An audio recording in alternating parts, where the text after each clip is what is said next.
महोदय, दशावतार कलाकारांसाठी मी सन्माननीय मंत्री महोदयांनीच एक मीटिंग लावली होती 26 मे 2025 रोजी। त्यामध्ये काही विषय अध्यक्ष महोदय त्या मीटिंगमध्ये मी ठेवले होते। एकतर त्यांच्या ओळखपत्राचा विषय, त्यांचं अनुदान आणि इतर ज्या काही गोष्टी जे फॉर एक्झाम्पल लावणी या विषयाला मिळतात, इतर कलांना मिळतात, तसं दशावतार कलाकारांना मिळत नाही असं मी सन्माननीय मंत्री महोदयांना त्या मीटिंगमध्ये कळवलं होतं। ती मीटिंग झाली। उत्तर देणार। आता अध्यक्ष महोदय, त्या मीटिंगला 1 वर्ष पूर्ण झालं। 1 वर्षानंतर सुद्धा मंत्री महोदयांच्या उत्तरामध्ये असं देण्यात आलं दुसऱ्याचं कोण देणार की आम्ही त्यांना ओळखपत्र देऊ शकत नाही।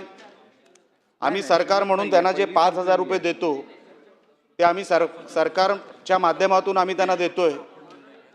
पण अध्यक्ष महोदय, हे 5,000 रुपये अगोदरपासूनच त्यांना मिळायचे। वेगळं या मीटिंग नंतर काही वेगळं घडलंय अशातला भाग नाही।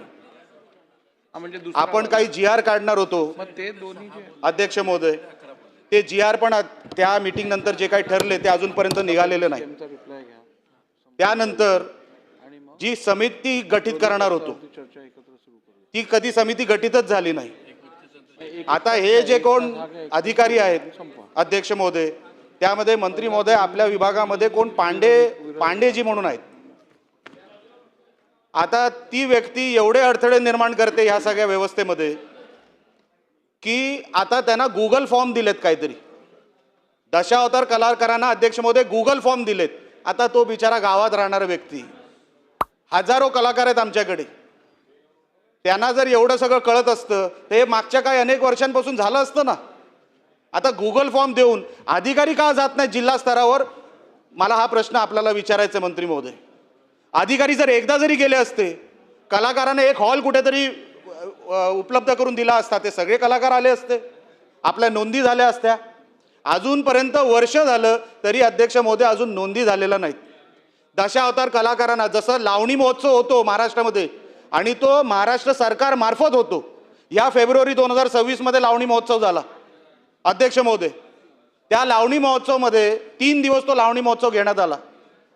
लावणीच्या कलाकारांना, त्यांच्या सम्राटांना महाराष्ट्र पुरस्कार, पद्मभूषण वगैरे वगैरे पुरस्कार मिळतात। आमचा दशावतार कलाकार इतक्या वर्षापासून तिथे कला सादर करतोय, आमच्या संस्कृतीचा एक भाग आहे। आमचा एक दशावताराच्या कलाकाराला तिकडे काही मिळालेलं नाही, एक पुरस्कार आमच्या दशावतार कलाकाराला मिळालेला नाही।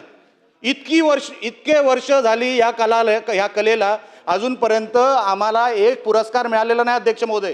तो का मिळाला नाही हे कधी मंत्री महोदयांनी आम्हाला सांगावं। ओळखपत्र दिली नाहीत तर ह्या सगळ्या सरकारी योजना ज्या आहेत हे आम्ही बसवायच्या कशा? मी मागे पण तक्रार केली होती अध्यक्ष महोदय की माझा हा दशावतार कलाकार हा 4 ठिकाणी रोजंदारीवर काम करतो, ह्याची नोंदच जर झाली नाही तर आपण त्याला ह्या सगळ्या सरकारी स्कीममध्ये घ्यायच्या कशा? कसं घ्यायचं आपण या लोकांना? दुसरी गोष्ट, हा फक्त सिंधुदुर्गाचा विषय नाही। सिंधुदुर्गामध्ये जसा दशावतार कलाकारांचा विषय आहे, तुम्ही निकम साहेबांना विचारा किंवा भास्कर जाधव साहेबांना विचारा, तसाच नमन हा विषय रत्नागिरीमध्ये आहे। अजूनपर्यंत त्यांची कसली नोंद नाही। म्हणून अध्यक्ष महोदय, आपल्या माध्यमातून ती मीटिंग मंत्री महोदय आपण जी घेतली, आपल्याला सगळा विषय माहिती। आपण स्वतः कोकणातले आहात, आपण स्वतः माझ्या मतदारसंघातले आहात। आपण जाहीर त्याच्यानंतर केलेलं होतं की मी या लोकांना ओळखपत्र देणार, अजूनपर्यंत ओळखपत्राची प्रोसिजरच सुरू झाली नाही। गुगल फॉर्म आमच्या कलाकारांना कळत नाही। तुम्ही काहीतरी सोपी पद्धत करून द्या, काहीतरी सोपी पद्धत आमच्या कलाकारांसाठी करून द्या। आमचा कुठेतरी दशावतार कलाकार हा कुठेतरी महाराष्ट्राच्या पटलावर दिसू द्या।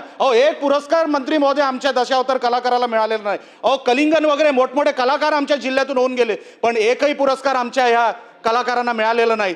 आमचं ओळखपत्र नाही, आम्हाला अनुदान मिळत नाही, आमचं कुठेही कुठल्या स्कीममध्ये आम्हाला बसवलं गेलं नाही। मग हा दशावतार कलाकार जगणार कसा? त्यांनी त्याची फॅमिली, तो आपल्या फॅमिलीला कसा बघणार? त्याचा उदरनिर्वाह कसं होणार? साहेब, 5,000 रुपये, ते पण जर त्यांची जी कोण हे आहे, तो जो कोण टीम लीडर असतो त्यांचा, त्यांनी जर प्रमुख असतो त्या टोळीचा, त्यांनी जर ठरवलं तर त्याला पैसे मिळणार, नाही तर दशावतार कलाकारांना मंत्री महोदय पैसे मिळत नाही. माझ्या दशावतार कलाकारांना पैसे कधी मिळणार, त्यांचे हे सगळे विषय कधी सुटणार आणि त्यांना महाराष्ट्राच्या नकाशावर कधीतरी काय मिळणार आहे की नाही. आपण फड बघतो, आपण लावणीचे आपण अनेक पुरस्कार इथे जाहीर करतो, त्यांचं मानधन त्यांचं अनुदान आपण जाहीर करतो, पण माझ्या दशावतार कलाकारांसाठी अनेक वर्षांची परंपरा आमच्या कोकणातली अजूनपर्यंत एक फुटी कवडी त्यांना मिळालेली नाही. म्हणून माझी विनंती अध्यक्ष महोदय, मंत्री महोदयांनी आज काहीतरी दशावतार कलाकारांना, आमच्या नमनच्या कलाकारांना काहीतरी जाहीर करावं, जे आमच्या त्या चौकटीत बसतील, आमच्या त्या सरकारच्या कुठल्या तरी योजनेत बसतील, असं काहीतरी आज सरकारच्या माध्यमातून मंत्री महोदयांनी जाहीर करावं.